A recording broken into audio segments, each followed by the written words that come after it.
The Beginning After the End. Capítulo 450. Mudanças. Mostre menos, por favor. Cerise ainda estava impassível enquanto Oludari batia nela, com o rosto expectante e suplicante voltado para cima. Parecia algo saído de um pesadelo. Nenhum pedaço da realidade, tal como fui levado a compreendi-la, se ajustava adequadamente ao que eu estava vendo. Tenho tanto trabalho por fazer, Oludari choramingou, seus dedos de aranha massageando as vestes de Cerise. Existem camadas e mais camadas no mundo, apenas esperando para serem removidas, uma por uma, mas não se eu partir. A Grona pensa que é o único que sabe, mas ao ver as sombras, senti a tensão superficial crescente de uma bolha prestes a estourar. O soberano engasgou com o próprio choro e começou a tossir, com os ombros tremendo. Quando o ataque passou, ele caiu como uma planta murcha. Piscando como se estivesse acordando de um sono profundo, Cerise olhou ao redor para a multidão congelada, depois para Silred e finalmente para mim. Por meio segundo, havia uma pergunta em seus olhos, uma pergunta que eu não tinha ideia de como responder. O que eu faço? Seus olhos estavam perguntando, mas mesmo quando tocaram os meus, sua expressão endureceu em resolução quando ela chegou a alguma resposta que ela mesma inventou. Lentamente, Cerise pressionou a mão na bochecha de Oludari. Acalme-se, soberano. Oludari de repente pegou 2 punhados das vestes de Cerise e puxou alguns centímetros para baixo. Me ajude. Me esconda. Os dragões, a lança, você os conhece. Você já o frustrou antes. Eu não entendo como, mas você entendeu. Eu ordeno que você faça isso de novo. O mesmo aconteceu com o lance. Sim, leve-me até ele. Para Arthur Levin, Cerise se libertou com firmeza de seu aperto. Em seguida, com a rapidez de um golpe de trovão, deu-lhe um tapa forte no rosto. A cabeça do soberano virou para o lado. Seu choro foi interrompido bruscamente. Se como você ousa, recomponha-se, disse Cerise, parecendo mais controlada agora. Ela estendeu a mão e Oludari pegou, deixando-se levantar. O feitiço sobre a multidão quebrou e a maioria começou a fugir, desaparecendo na aldeia. O Dom correu até seu irmão, ajudando-o a se levantar e tirando a sujeira de suas roupas, mas Idir o empurrou, correndo até um dos outros fazendeiros. Esse fazendeiro, como todos os outros, estava caído, imóvel. Eu já podia sentir isso no enfraquecimento de suas assinaturas de mana. Eles estavam todos mortos.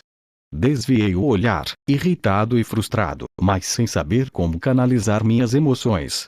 O descuido do Azura mais do que algumas pessoas permaneceram, aproximando-se lentamente, seus olhares arrebatadores fixos no soberano, aparentemente alheios ao seu triste estado atual. Soberano. Por favor, perdoe-nos, leve-nos para casa. Apenas o que precisamos para sobreviver, soberano. Silred cortou o ar com a mão, os apelos incoerentes silenciaram e as pessoas recuaram. Todos, exceto Larces em Aert, que correu em direção ao soberano. Os olhos de Oludari se arregalaram e mana jorrou dele. Izenhaert foi levantado do chão e lançado de volta para a multidão, derrubando alguns outros.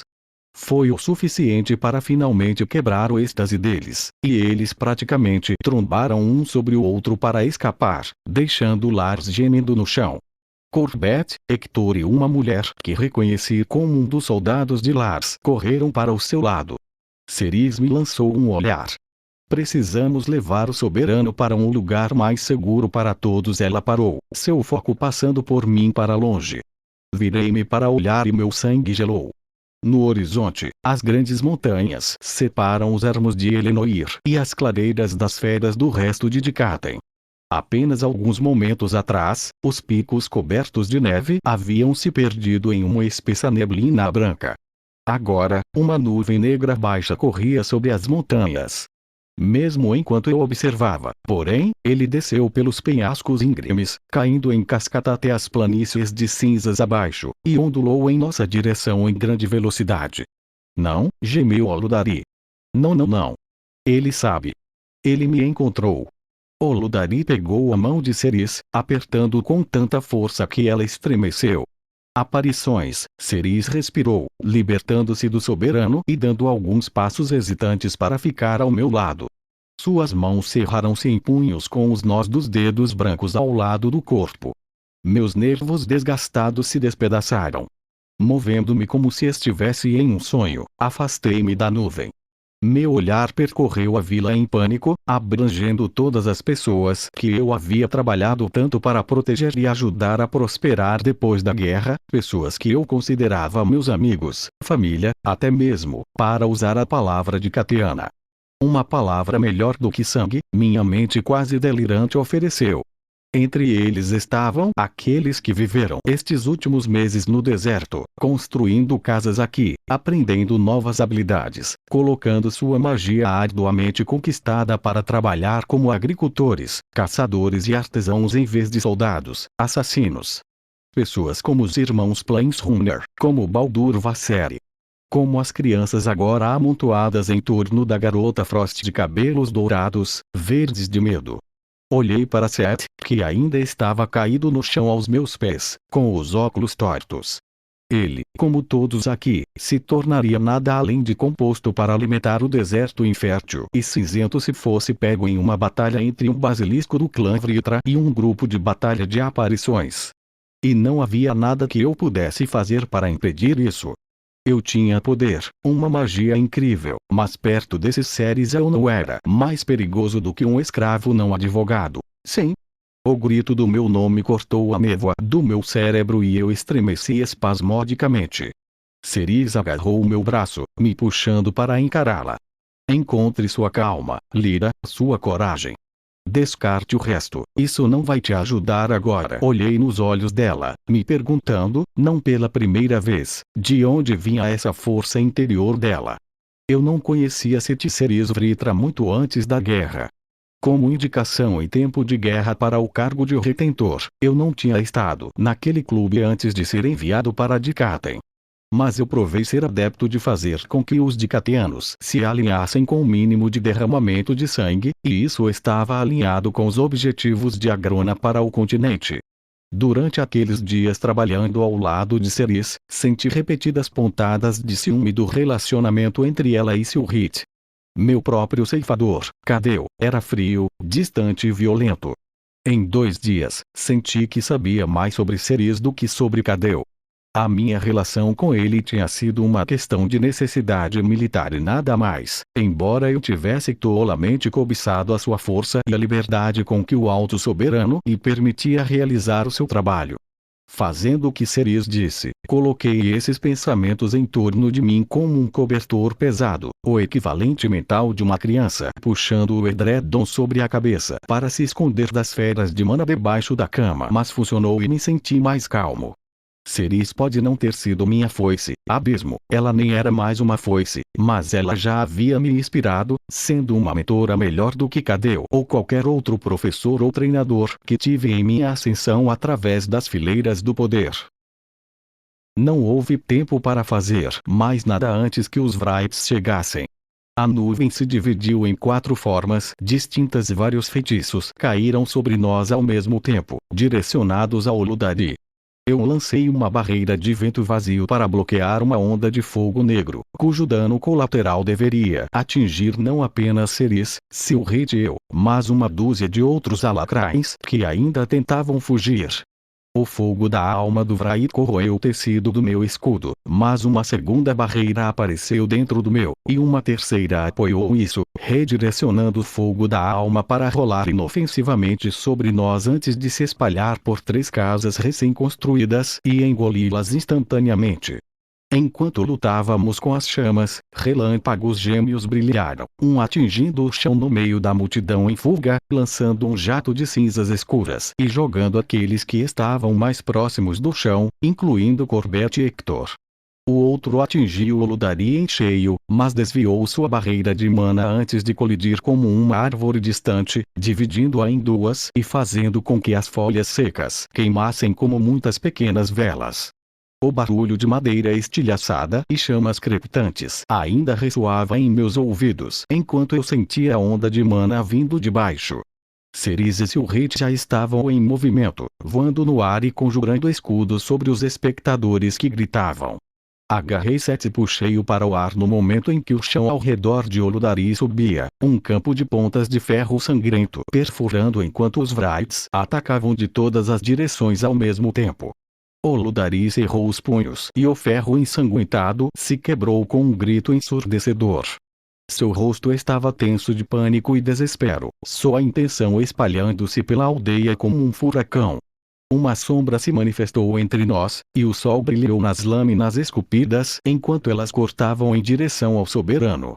Sua mão se ergueu, pegando a espada, e com um movimento brusco do punho fechado, ele a quebrou. Sua mão sangrenta esfaqueou para fora, liberando um grande crescente de fogo da alma que por pouco não atingiu Setiel, mas o Wright já havia desaparecido novamente. Houve uma calmaria. Oludari olhou para o céu, onde os 4 Wrights cercavam a aldeia à distância. Sua intenção de matar era como 4 fogueiras violentas se aproximando de nós. O soberano fez uma careta, abrindo e fechando a mão enquanto o sangue escorria do pequeno corte que ele havia feito. Gavinhas verdes e doentias descoloriram sua pele pálida ao redor do ferimento. Veneno, sussurrei para mim mesmo. Oludari rosnou, examinando rapidamente os arredores, procurando uma saída. Seu comportamento endureceu, o medo sendo deixado de lado pela vontade de lutar.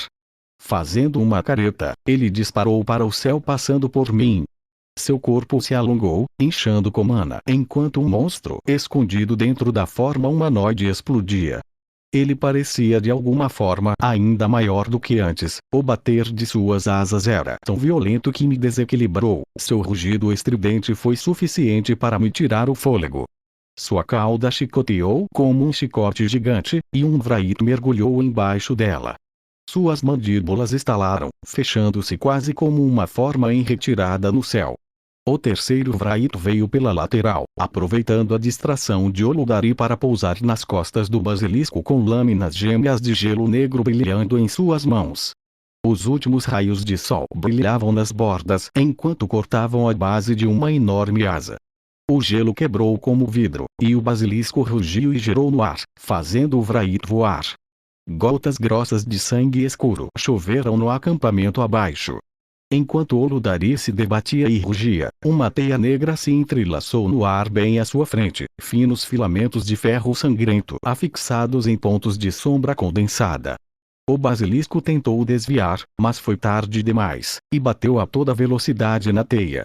Seu volume o fez passar, destruindo construção, mas mesmo de baixo eu podia ver a rede de cortes finos e sangrentos deixados por todo seu rosto e corpo serpentinos. A rede de ferro sangrento prendeu-se nas asas e na mandíbula de Oludari, balançando para frente e para trás a cada movimento, cortando mais profundamente. Uma dúzia de raios convergiram para o metal, destruindo o corpo transformado de Oludari com espasmos. Enquanto o raio corria ao longo do metal e nas centenas de pequenas feridas, os 2 feitiços trabalhando juntos para contornar a camada protetora de mana do soberano. Mais gavinhas verdes e doentias se espalhavam pelos cortes em suas asas, e gelo pesado se condensava ao longo do metal, e seu peso arrastava o soberano para baixo. O sangue que escorria dos cortes de repente pegou fogo, as chamas da alma queimaram o ferro sangrento e o gelo negro e selaram as feridas. No chão, em todos os lugares, uma gota de sangue flamejante caiu, rugiu e pegou fogo em tudo que estava por perto. Uma névoa negra parecia pairar sobre a multidão, mudando rapidamente para absorver o máximo possível da chuva e do sangue ardente, a magia de anulação de Ceres consumindo-a antes que pudesse se espalhar ainda mais. Mesmo assim, metade da aldeia já estava em chamas. As ruas estavam agora cheias de pessoas correndo, indo em todas as direções em sua confusão, sem líder e sem leme, enquanto cada um era deixado à própria sorte. Ordens contraditórias foram gritadas por uma dúzia de vozes díspares. Nobres indefesos lamentavam por seus guardas e atendentes, e através de tudo isso era facilmente discernível o lamento dos feridos e moribundos enquanto o fogo da alma Vritra percorria seu sangue. A única líder que se prezava era a garota Frost, que havia levado o grupo de crianças sob seus cuidados e os estava conduzindo em direção às clareiras das bestas e para longe da batalha. Libertando-me do encantamento que senti ao assistir o soberano lutar contra esses Vrights, bati no solo seco e duro abaixo como uma onda de vibração sônica, puxando simultaneamente o chão enquanto ele amolece, a cinza se movendo como líquido sob meu poder, e joguei a lama cinza sobre tantas chamas quanto pude, enterrando casas inteiras onde não pude sentir nenhuma assinatura de mana. Acima, Oludari se aproximou de um Wraith, suas mandíbulas se abrindo para liberar uma torrente de chamas negras. O Wraith lançou-se para cima sobre o fogo, girou e mergulhou em cima do basilisco em alta velocidade, dezenas de facas conjuradas do gelo escuro caindo ao seu redor. Aqueles que não atacaram Oludari atacaram o feitiço de Ceres, a maioria se dissolvendo inofensivamente, mas ainda assim conseguiram passar o suficiente para destruir os edifícios e as pessoas abaixo deles. Eu não pude fazer nada além de observar enquanto os corpos caíam no chão, o sangue escorrendo livremente pelos buracos perfurados neles. Oludari gritou, seu longo pescoço e cabeça girando aleatoriamente enquanto o fogo da alma continuava a sair de suas mandíbulas. Abaixo, outra casa pegou fogo, depois outra. O vento soprado pela batalha enviou faíscas por todo o caminho até as clareiras das bestas, e eu já podia ver pequenas linhas de fumaça subindo da floresta densa. Tudo aconteceu tão rapidamente. As pessoas ainda estavam se recuperando do raio inicial. Hector cambaleou para longe da cratera, com a mão pressionada na orelha e os olhos desfocados. Algo explodiu. Quase como se estivesse em câmera lenta, observei quando ele foi levantado do chão, um pedaço irregular de ferro ensanguentado perfurando seu peito. Seu corpo caiu no chão quando pousou e, quando parou, eu sabia que ele estava morto. Os rostos da multidão ficaram borrados, os detalhes perdidos entre a fumaça e as sombras. Outra pessoa pegou fogo em chamas negras, seu grito foi abafado enquanto o oxigênio queimava em seus pulmões. Outro foi enterrado quando uma casa desabou no momento em que eles passaram por ela, a parede externa os engoliu. Nas periférias do acampamento, pequenas figuras se espalhavam pelo vazio plano e cinzento. Levantei outro escudo quando uma rajada de vento empurrou as chamas de um prédio próximo para muito perto de um grupo de aldeões em retirada, dando-lhes tempo para se afastarem dele. Procurei por Ceres em meio ao caos, na esperança de encontrar alguma orientação ou direção, mas o que vi, em vez disso, envolveu meu coração que batia freneticamente com um punho gelado. Silhouette estava segurando Ceres, o braço em volta da cintura dela enquanto ela continuava a canalizar seu feitiço do vazio, um braço em volta do pescoço dele, o outro direcionando a névoa como um maestro como uma orquestra, absorvendo e desfazendo tantos ataques perdidos quanto pudesse. Mas, ela chegou indicada e enfraquecida por suas longas provações nas Relictombes. Eu sabia disso. Mas eu não tinha, percebi agora, realmente entendido. Ela não havia mostrado a verdade a ninguém, mantendo o rosto que apresentava ao mundo estoico e capaz. Mas uma vida inteira de prática em estabelecer uma frente forte não corrigiu um núcleo sobrecarregado. E sua técnica única de vento vazio exigia uma quantidade significativa de mana para ser canalizada, tanto que ela já havia se colocado à beira da reação contra feitiços tão poderosos. E a batalha apenas começou. Foi nesse momento que compreendi verdadeiramente a realidade da nossa situação. Oludari era poderoso, um Azura de sangue puro, mas não era um guerreiro. Eu já podia sentir sua força diminuindo, seu desespero aumentando.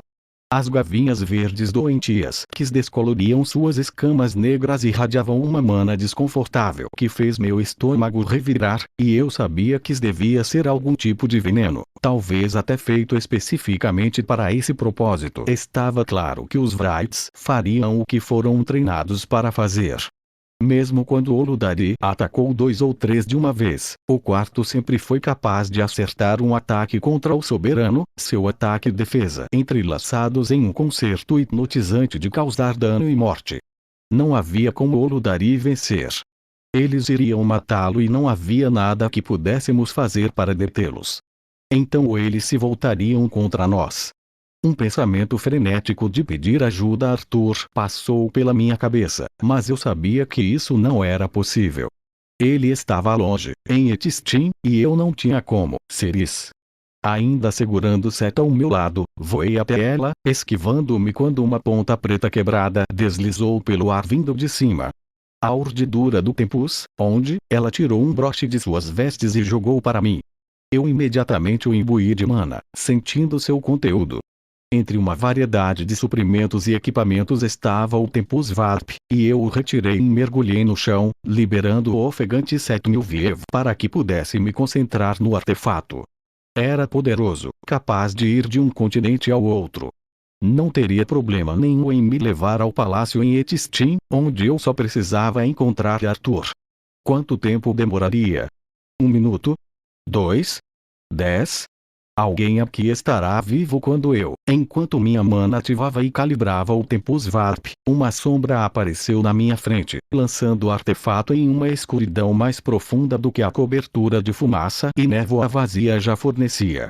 Eu tive apenas uma batida dolorosa do meu coração para considerar o rosto estreito, pálido e parecido com um machado na minha frente antes que ele atacasse meu peito com um chute para frente. O ar entre nós se distorceu, linhas pretas de vibração sônica ondulando visivelmente por um instante antes de seu golpe atingir o alvo, destruindo minhas defesas. O mundo se afastou de mim, ou eu dele, e o espaço pareceu passar rapidamente. Caí com força no chão, caindo como uma boneca de pano. Meu núcleo doeu com a força do impacto enquanto eu instintivamente procurava minha mana, agarrando o chão e puxando-a para cima e ao meu redor, uma barricada de amortecimento para interromper meu movimento selvagem. Antes que eu pudesse entender o que tinha acontecido, eu estava de pé e voando em direção ao Tempus Varp e ao Vrait parado sobre ele. Ele ergueu o dedo indicador da mão direita, balançando para frente e para trás, como se estivesse repreendendo uma criança travessa. Então suas lâminas negras de gelo conjurado desceram, esculpindo a urdidura do tempus tão facilmente quanto manteiga macia. A apenas alguns metros de distância, Seta estava paralisado, mas não, ele não estava congelado. Ele estava se movendo, lançando, canalizando mana em suas runas. A luz azul saiu do garoto, criando uma poderosa barreira mágica que se estendia por alguns metros em todas as direções a partir de seu núcleo. Um emblema do escudo. Mas isso não parecia certo. A barreira atingiu o Vrait quando ele inchou, derrubando meio passo para trás. Um sorriso frio apareceu naquele rosto parecido com um machado, e então sua lâmina balançou. Levantei as mãos, tirando pedras das cinzas estéreis do lado de fora do escudo de Set e conjurando um campo de absorção de estática, mas a lâmina era muito rápida, muito forte. Ele cortou meus 2 feitiços semi-formados e então encontrou a barreira azul. O feitiço de Set foi quebrado, a força dele o fez cair no chão aos meus pés, o borrão de lâminas formadas por gelo no ar onde ele estava. No segundo vazio que tive que reagir, considerei se poderia protegê-lo ou não. Valeu a pena desistir da minha vida para atrasar a morte dele num piscar de olhos. Se eu fugisse, talvez o Vrait me seguisse em vez de focar no garoto, que era insignificante aos olhos do Vrait. Uma vez, talvez, eu mesmo o teria matado, só para remover a distração. Arrepios subiram por toda a minha pele e eu pulei sobre Set e me agachei, segurando meu braço e canalizando mana sem formar um feitiço ainda. Engoli em seco, um poço de emoção se esvaziando dentro de mim. Mesmo que eu não pudesse ter esperança de proteger o garoto, não pude fazer nada. Pelo menos ele vai morrer sabendo que eu tentei. O Vrait inclinou a cabeça, olhando para mim. Seus olhos vermelhos sangue, escuros sem a alma, cheios de foi pena o que vi refletido em mim. Com outro sorriso de escárnio, ele disparou no ar e correu de volta para a batalha com o Ludari. Girando de joelhos, senti o rosto do menino, seu pescoço, procurando algum sinal de vida, mas esperando o pior. Não havia respiração, nem pulso, nem subidas e descidas em seu peito. O leve solavanco pressionou as pontas dos meus dedos e fechei os olhos de alívio. Ele estava vivo, mas inconsciente, seu núcleo gritando enquanto sofria a reação ao canalizar um feitiço tão poderoso através de seu emblema. O rugido sacudiu o chão, abrindo meus olhos e arrastando-os para o céu.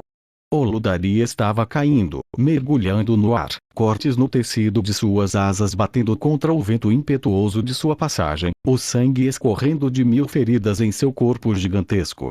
Não mais intimidante, sua forma de basilisco ferido me encheu de uma profunda sensação de pavor, como uma bandeira esfarrapada caindo e marcando o fim da batalha.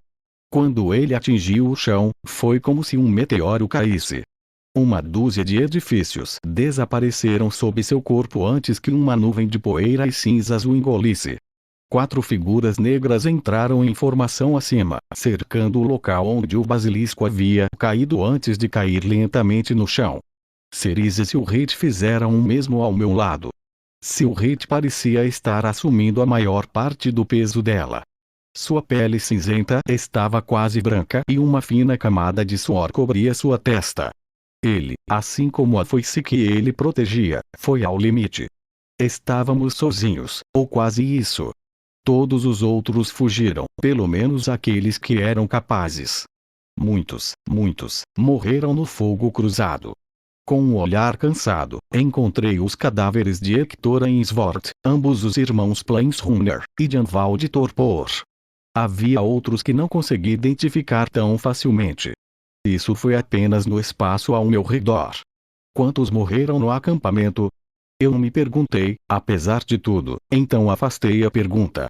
Senti a mudança na mana quando Oludari voltou à sua forma humanoide. Sua silhueta apareceu em meio às cinzas enquanto ele tropeçava, tossindo, livre dos escombros que sua queda havia criado. Os Vrights estavam esperando por ele. Por favor, ele tossiu, parecendo totalmente patético. Eu voltarei, eu irei, só não, ele caiu de joelhos, tossindo espasmodicamente, seu corpo magro se debatendo horrivelmente. Ele ainda estava sangrando por uma dúzia de feridas, seu corpo completamente coberto pelas gavinhas verdes que descoloriam sua carne. Não me mate, ele terminou fracamente. Uma das Vrights, uma mulher ágil e graciosa vestida de couro preto e cinza e corrente, estalou a língua. Ela tirou o cabelo preto do rosto, prendendo atrás de um dos chifres que saíam de sua testa, e deu um passo em direção ao soberano. Ele se encolheu e ela riu sombriamente. Sua vida não é nossa para aproveitar este dia, ó grande soberano. A mão dela se esticou e agarrou um de seus chifres. Embora não sejamos obrigados a devolvê-lo inteiro, caso você pense em nos desafiar ainda mais. O raio negro estalou de seu punho e desceu pela trombeta até o crânio de Oludari. Ele gemeu, seus olhos reviraram e ele caiu no chão inconsciente. A Vright zombou e se virou, com seus profundos olhos vermelhos, tão escuros que eram quase pretos, vasculhando a vila e pousando em Cerise, Silhouette e eu. Ela começou a caminhar em nossa direção, com passos tão casuais como se estivesse passeando pelo Central Boulevard em Cardigan City. O Vright com cara de machado que destruiu a dobra do Tempus se moveu atrás dela e pegou o Azura, jogando por cima do ombro. Os outros 2 foram para o lado dele e eu pude vê-los bem pela primeira vez. Um deles estava sem um braço e metade do rosto estava rachado, preto e sangrando. O outro tinha lágrimas de sangue escorrendo dos olhos e uma expressão vazia no rosto, que de outra forma seria robusto. Pelo menos Oludari não caiu sem lutar, pensei vagamente, reconhecendo imediatamente como era estranho me encontrar ao lado do soberano, considerando. Cerise, o sem sangue. Lacaio Silhouette Lyra. Ela sorriu, revelando caninos alongados, depois olhou ao redor, para as ruínas fumegantes da aldeia. Isto é interessante. Silhouette apontou sua lâmina para o Vright, sua intenção pressionando para adicionar peso às suas palavras enquanto dizia: retorne para suas sombras, fantasma. O fato de ainda estarmos respirando me diz que seu mestre não lhe ordenou que mordesse, apenas que mostrasse os dentes. Seu sorriso endureceu em algo mais perigoso quando ela passou a língua sobre um canino saliente. Você está certo, embora eu não confiasse na minha coleira. Se você continuasse latindo, garoto. A decepção do alto soberano seria moderada, na melhor das hipóteses, se eu voltasse com suas cabeças orgulhosamente montadas nos chifres do soberano pirata. Pare de brincar com sua comida, gritou Vrait com cara de machado. Temos o que viemos buscar e os outros precisam de cura. É apenas um braço, o Vrait queimado resmungou, olhando para seu lado arruinado. Eu ainda poderia acabar com esses 3 traidores se... A mulher pirata levantou a mão e os outros ficaram em silêncio. A vitória foi arrancada das garras da derrota, por assim dizer. Nós nem tínhamos ouvido falar da fuga de Oludari de Alacria quando o sentimos vagando pelas clareiras das bestas. Se seu amigo de Cateano, o Lança, não tivesse interrompido nosso trabalho anterior, talvez não tivéssemos chegado aqui a tempo. Seu sorriso se aguçou ainda mais, como um golpe de adaga em seu rosto. Sério, sem esse lance, Arthur Levin. Alguns dragões estariam mortos, mas muito mais alacrianos estariam vivos. Eu zombei. Se você não pretende nos matar, então é melhor você seguir seu caminho. Afinal, você não quer arriscar enfrentar Arthur, não é? Ceres me lançou um olhar de advertência, mas meu sangue estava queimando muito quente para me sentir castigado. Eu reconheço seu nome, Vrait. Foi algo que até Cadeu disse com uma nota de medo. Nomeado entre os 100 nomes sem rosto, você deve realmente ser um terror no campo de batalha. E, no entanto, noto que há apenas 4 de vocês, bem, 3,5. Sempre pensei que deveria haver 5 Vrights em um grupo de batalha. Será que você não poderia defender seu grupo de batalha contra o encantamento divino? Cara de machado deu alguns passos agressivos à frente. O que você sempre achou que vale menos do que o trapo com que limpo minha bunda, seu escória? Mais uma vez, Pirata fez um gesto pedindo silêncio. Ela inclinou ligeiramente a cabeça enquanto olhava para Ceres. Quando uma mecha de cabelo escuro caiu, ela novamente a colocou atrás dos chifres. Você tem um adiamento hoje. Esses soldados ainda pertencem à Agrona e vocês são os generais deles. Em breve, eles serão necessários novamente. O tempo de brincar de fazendeiro e governador atrasado acabou. Quando a Agrona der a ordem, você e suas forças marcharão.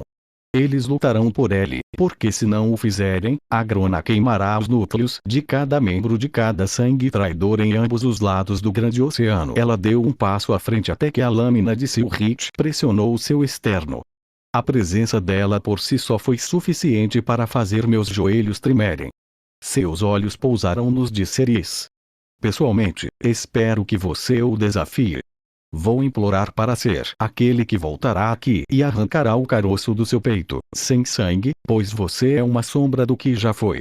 Mas a realidade é que todos sabemos que você não o fará. Você não pode. Quando a Agrona der a ordem, você responderá. É o único caminho. Casualmente, ela estendeu a mão e envolveu a espada de Silhrit com o punho. Com um giro sutil, a lâmina quebrou. Silhrit engasgou e deixou cair o cabo nas cinzas compactadas, olhando para sua mão trêmula, incrédulo. Em breve, Pirata disse novamente, dando alguns passos para trás antes de girar e sinalizar para os outros Vrights. Os 4 voaram no ar e dispararam para o norte, sobre o deserto, desaparecendo em segundos. A pressão de sua mana, porém, durou muito mais tempo e, quando desapareceu, houve o vazio que os deixou para trás. Ceres cedeu e Silhrit apressou-se em deixá-la cair suavemente no chão. Seus olhos estavam fechados, sua respiração difícil. Os olhos de Silhrit encontraram os meus. Conte a Arthur o que aconteceu. Eu vou. A mão de Ceres se ergueu, silenciando Silhrit enquanto ele se ajoelhava ao lado dela. Ela abriu, revelando um disco com cerca de 2,5 centímetros de diâmetro. Era de cor branco-amarelada e um marrom havia sido esculpida nela. Pela coloração marrom avermelhada enferrujada da runa, ela estava manchada de sangue. Dê isso para Arthur, disse Ceres, com a voz rouca de cansaço. Tirei cuidadosamente o disco da mão dela, lembrando-me da expressão de dor de Ceres quando Oludari esmagou a mão dela na dele. Dando isso a ela, eu agora sabia. De pé, me afastei de Cerise e Silrich apenas para quase pisar em Setmilviev, que estava começando a se mexer. As ondas de rádio vibraram entre nós quando eu enviei um pulso de mana sônica e ele acordou de repente. Levantei a mão, evitando qualquer tentativa que ele pudesse fazer para falar. Set. As pessoas aqui precisam de ajuda. Todo corpo capaz. Muitos fugiram para os desertos ou para os acampamentos vizinhos. Alguns foram para a floresta. Reúna quem puder e traga-os de volta para limpar a aldeia. Seus olhos dilatados se estreitaram enquanto ele lutava para entender. Eu respondi com um segundo pulso de vibração, e ele gritou e ficou de pé. Isso é importante, Set. Consegues fazê-lo? Engolindo visivelmente, ele assentiu. Estendi a mão e arrumei seus óculos, que estavam meio pendurados em seu rosto. Bom. Meus pés deixaram o chão enquanto Mana me levantava no ar, e em segundos eu também estava acelerando sobre as clareiras das bestas em uma corrida precipitada em direção ao portão de teletransporte mais próximo, as palavras do Wright ainda ecoando em minha cabeça. Quando a Grona der a ordem, você responderá.